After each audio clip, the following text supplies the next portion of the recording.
Student university of Lahore Pakistan के एक private sector की यूनिवर्सिटी हैं जो कि ना सिर्फ HEC से अप्रूव्ड यूनिवर्सिटी हैं बल्कि इसके अलावा Pakistan engineering council, Pakistan medical commission, Pakistan bar council, Pakistan nursing council, pharmacy council of Pakistan, Pakistan council of architects and town planners और इसके अलावा नेशनल कंप्यूटिंग एजुकेशन और बिजनेस कौंसिल से भी अप्रूव्ड यूनिवर्सिटी हैं।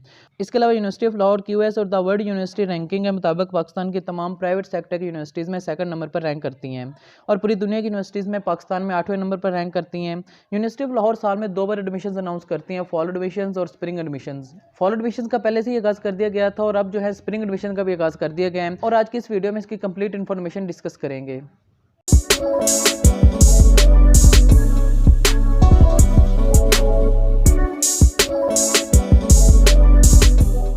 और यहाँ भी यूनिवर्सिटी ऑफ लाहौर के स्प्रिंग एडमिशन में ऑफर होने वाले तमाम प्रोग्राम्स की डिटेल आप अपनी स्क्रीन पर देख सकते हैं। इसमें सबसे पहले फैकल्टी ऑफ इंजीनियरिंग टेक्नोलॉजी में BS information technology, BS mechanical engineering technology, BS civil engineering technology और बीएस इलेक्ट्रिकल इंजीनियरिंग टेक्नोलॉजी शामिल हैं। और फैकल्टी ऑफ इंफॉर्मेशन टेक्नोलॉजी में BS computer science, BS software engineering और बीएस डेटा साइंस शामिल हैं। Faculty of pharmacy में MPhil और PhD फार्मेसी तो शामिल हैं, लेकिन इसके अलावा फॉर्म D जो 5 ईयर का प्रोग्राम है वो इसमें ऑफर नहीं किया जा रहा। इसके अलावा faculty of arts and architecture में BS media and mass communication, BA film and television शामिल हैं। Faculty of language and literature में BS इंग्लिश और BS उर्दू शामिल हैं। इसके अलावा फैकल्टी ऑफ साइंसेज में BS physics, BS environmental sciences, BS chemistry, BS mathematics, BS zoology, BS botany, BS biochemistry and biotechnology, microbiology and biotechnology, molecular biology and biotechnology, bioinformatics, biotechnology शामिल हैं। इसके अलावा ऐसे स्टूडेंट जिन्होंने BSc किए हैं तो वो अभी यूनिवर्सिटी ऑफ लाहौर के स्प्रिंग एडमिशन में 5वें सेमेस्टर में भी एडमिशन ले सकते हैं। इसके अलावा faculty of allied health sciences के तमाम प्रोग्राम भी यूनिवर्सिटी ऑफ लाहौर के स्प्रिंग एडमिशन में ऑफर किए जा रहे हैं, जिसमें शामिल है bachelor in medical imaging sciences जो कि 5 ईयर का प्रोग्राम है, और BS medical ultrasound technology, doctor of physical therapy DPT जो कि 5 ईयर का प्रोग्राम है, bachelor of dietetics and nutritional science जो कि 5 ईयर का प्रोग्राम है, BS food science and technology और मेडिकल लैब टेक्नोलॉजी में bachelor of medical laboratory sciences शामिल हैं जो कि 5 ईयर का प्रोग्राम है।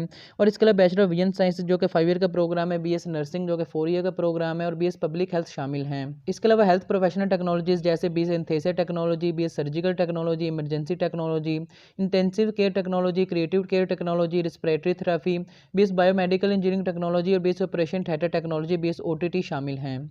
इसके अलावा रिहेबिलिटेशन साइंसेज के तमाम programs, emerging light health sciences के तमाम प्रोग्राम्स और स्पोर्ट्स साइंसेज जिस तरह BS स्पोर्ट्स साइंस में फिजिकल एजुकेशन है वो ऑफर किए जा रहे हैं।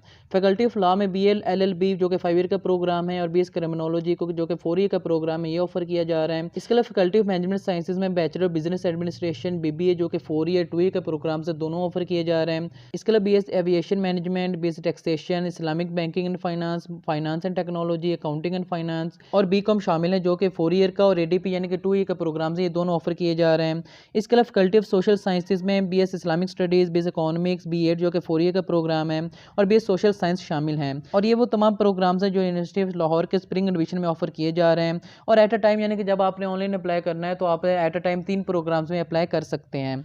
और इसमें आपने अप्लाई ऑनलाइन ही करना होता है और बाय हैंड या बाय कोरियर के जरिए भेजने की इसमें कोई ज़रूरत नहीं होती, ना इसका कोई वाउचर नंबर रिक्वायर्ड होता है। और यूनिवर्सिटी ऑफ लाहौर के स्प्रिंग एडमिशन में अप्लाई करने की आखिरी तारीख 7 जनवरी है। इसके अलावा एंट्री टेस्ट या इंटरव्यू जो है वो 8 से 9 जनवरी के दरमियान लिए जाएंगे और जो मेरिट लिस्ट है वो 10 जनवरी को डिस्प्ले कर दी जाएगी।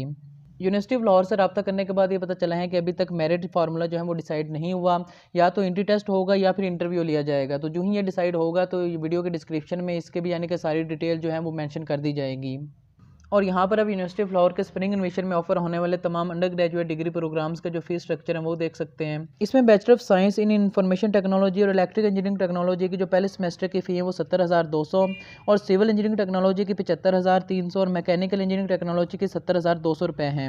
BS फिजिक्स की 63,400, BS केमिस्ट्री की 70,200, एनवायरमेंटल साइंसेज की 62,000, BS स्टेटिस्टिक्स की 65,000, BS मैथमेटिक्स की 65,000, बायोकेमिस्ट्री, बायोटेक्नोलॉजी, मॉलिक्यूलर बायोलॉजी और बायोटेक्नोलॉजी की जो पहले सेमेस्टर की फ़ी है वो 93,200, BS जोलॉजी की भी 93,200, BS इन्फॉर्मेटिक्स की भी 93,200, BS dietetics and nutrition sciences की 1,01,000, फूड साइंस एंड टेक्नोलॉजी की 91,000, मेडिकल लैब साइंसेज की 70,400, पब्लिक हेल्थ की 70,200, ऑपरेशन थिएटर टेक्नोलॉजी की भी 70,200 है, BS नर्सिंग की 59,800 हैं। बैचलर ऑफ लॉ में जो कि 5 ईयर का प्रोग्राम है उसमें 1,29,000, BS क्रिमिनोलॉजी की 81,000, BS इस्लामिक स्टडीज़ की 26,000, BS इकोनॉमिक्स की 48,000, bachelor of science in social sciences में की 68,000, बैचलर ऑफ एजुकेशन की 48,000, BS इंग्लिश की 70,000 और मेडिकल इमेजिंग साइंसेज की 1,14,000। इसके अलावा BS आइडियोलॉजी के 70,200, BS कंप्यूटर साइंस के 1,48,000, BS सॉफ्टवेयर इंजीनियरिंग की 1,56,000, BS डाटा साइंस की 1,20,000 और इसके अलावा बैचलर बिजनेस एडमिनिस्ट्रेशन BBA की 1,54,000, BCom की 68,000 और BS अकाउंटिंग एंड फाइनेंस की 76,450 हैं। क्योंकि यूनिवर्सिटी ऑफ लाहौर एक प्राइवेट सेक्टर की यूनिवर्सिटी है, इसलिए इसका जो फीस स्ट्रक्चर है वो काफ़ी ज़्यादा है। यानी कि हर प्रोग्राम की अगर आप फ़ी देखें तो मोस्टली प्रोग्राम्स की जो फ़ी है वो 1 लाख से भी ऊपर है हर सेमेस्टर के हिसाब से। तो यानी कि इस तरह की फ़ीस स्ट्रक्चर वो काफ़ी ज़्यादा है। तो ऐसे स्टूडेंट जो ये फ़ीस स्ट्रक्चर अफोर्ड नहीं कर सकते, तो यूनिवर्सिटी की तरफ से 3 किस्म की स्कॉलरशिप भी यानी कि फ्राहम की जाती है, जिसमें किनशिप, मेरिट बेस्ड स्कॉलरशिप और नीड बेस्ड स्कॉलरशिप शामिल हैं। तो इसमें सबसे पहले नंबर पर है मेरिट स्कॉलरशिप। मेरिट स्कॉलरशिप ऐसे स्टूडेंट को दी जाती है जो अपनी फील्ड में यानी कि टॉपर होते हैं। जिस तरह अभी मेडलिस्ट लगेंगे तो मेडलिस्ट में जो पहले 3 स्टूडेंट होते हैं उनको ये स्कॉलरशिप दी जाती है। मिसाल के तौर पर अगर आपने LLB में अप्लाई किया है और आपका नेम जो है वो फर्स्ट नंबर पर आ जाता है तो फिर आपको 70% जो डिस्काउंट है यानी कि फ़ी का वो मिल जाएगा। इसके अलावा अगर आपका नेम जो सेकंड नंबर पर आ जाता है तो आपको 50% डिस्काउंट मिल जाएगा फ़ी में, जो ट्यूशन फ़ी है उसमें, यानी कि जो आपकी हाफ फ़ी है वो लेस हो जाएगी। इसके अलावा अगर आपका थर्ड नंबर पर नेम आता है तो आपकी 25% जो ट्यूशन फ़ी है वो लेस हो जाएगी। तो इस तरह करके जो मेरिट स्कॉलरशिप होती है ये पहले 3 जो हर प्रोग्राम के जो पहले 3 कैंडिडेट्स होते हैं ये उन्हें भी दी जाती हैं। इसके बाद नंबर 2 पर है need based scholarship. Need based scholarship ऐसे स्टूडेंट को दी जाती है जो यानी कि रियली ये डिजर्व करते हैं और वो फ़ी जो है वो पे नहीं कर सकते। तो इसके लिए आपको क्या करना होता है कि जब आप पहले सेमेस्टर की फ़ी दे देते हैं और आपका एडमिशन सिक्योर हो जाता है तो उसके 3 दिनों के अंदर अंदर ही आपने एक और फॉर्म सबमिट कराना होता है और उस फॉर्म में आपने सारा बताना होता है कि जो फ़ी है वो आप पे नहीं कर सकते। जिसके बाद एक कमेटी जो है वो आपका इंटरव्यू लेती है और वो जब तक ये तहकीक कंप्लीटली तहकीक कर लेती है कि आप रियली ये स्कॉलरशिप वो डिजर्व करते हैं और आप फ़ी जो है वो पे नहीं कर सकते, तो इसके अलावा फिर आपको स्कॉलरशिप जो है वो ग्रांट कर दी जाती है। इसके बाद नंबर 3 पर है किनशिप। किनशिप एक ऐसी स्कॉलरशिप होती है जब यानी कि आपका कोई बहन भाई भी उसी यूनिवर्सिटी में उसी इंस्टीट्यूट में पढ़ रहा हो तो फिर आपको स्कॉलरशिप दे दी जाती है। तो किनशिप स्कॉलरशिप में आपको 10 से 25% जो फ़ी कंसेशन है वो मिल सकती हैं। इसके अलावा अगर आपको इनमें से कोई भी स्कॉलरशिप मिल जाती है लेकिन आप अपना CGPA जो है वो 3% से बिलो कर देते तो आपकी स्कॉलरशिप कैंसिल हो जाएगी। इसके अलावा यानी कि अगर आपका एनुअल सिस्टम है और उसमें आपके 70% से लेस मार्क्स हो जाते हैं तो फिर भी आपकी स्कॉलरशिप कैंसिल हो जाएगी। और उसके अलावा अगर आप सेमेस्टर फ्रीज करते हैं, डिग्री ट्रांसफ़र करते हैं या सेमेस्टर विड्रॉन लेते हैं तो उसके अलावा भी फिर भी आपका जो वो स्कॉलरशिप है वो कैंसिल कर दी जाएगी। और इसके बाद अगर हम यूनिवर्सिटी ऑफ लाहौर के स्पिनिंग एडमिशन में अप्लाई करने का मेथड डिस्कस करें तो आपने अप्लाई ऑनलाइन ही करना होता है, जिसका लिंक आपको नीचे डिस्क्रिप्शन में मिल जाएगा। तो सबसे पहले आपने क्रिएट न्यू अकाउंट पे क्लिक करना होता है, जिसके बाद आपने अपनी तमाम जो इन्फॉर्मेशन है वो फिल करनी होती है। इसके बाद जो आपने अप्लाई करते वक्त ईमेल दिया होगा उस ईमेल पर एक पासवर्ड सेंड हो जाएगा, तो वो पासवर्ड जो है वो आपने अपने एप्लीकेशन फॉर्म में दोबारा सबमिट करना अप्लाई करना होता है, जिसके बाद आपका जो एप्लीकेशन अकाउंट है वो ओपन हो जाएगा। इसके बाद आपने अपने प्रोफाइल में लॉगिन कर लेना होता है ईमेल और पासवर्ड यूज़ करके। अगर आप अपना पासवर्ड भूल जाते हैं तो आपने फॉरगेट पासवर्ड पर क्लिक करना होता है। इसके बाद आपने यानी कि आप एक नया एप्लीकेंट के तौर पर BS के लिए प्रोग्राम के लिए अप्लाई कर रहे हैं तो आपने एक क्रिएट यानी कि जो न्यू स्टूडेंट न्यू एप्लीकेंट है उस पर क्लिक करना है।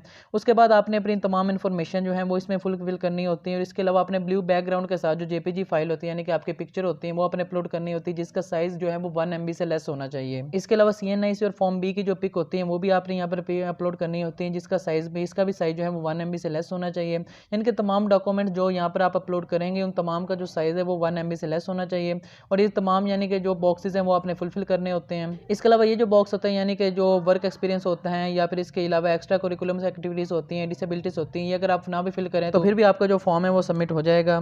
इसके बाद तमाम फॉर्म फिल करने के बाद अंडरटेकिंग फॉर्म के बाद जो नीचे आई एग्री का ऑप्शन होता है वो आपने सेलेक्ट करना होता है और उसके बाद आपने नेक्स्ट पे क्लिक कर देना होता है।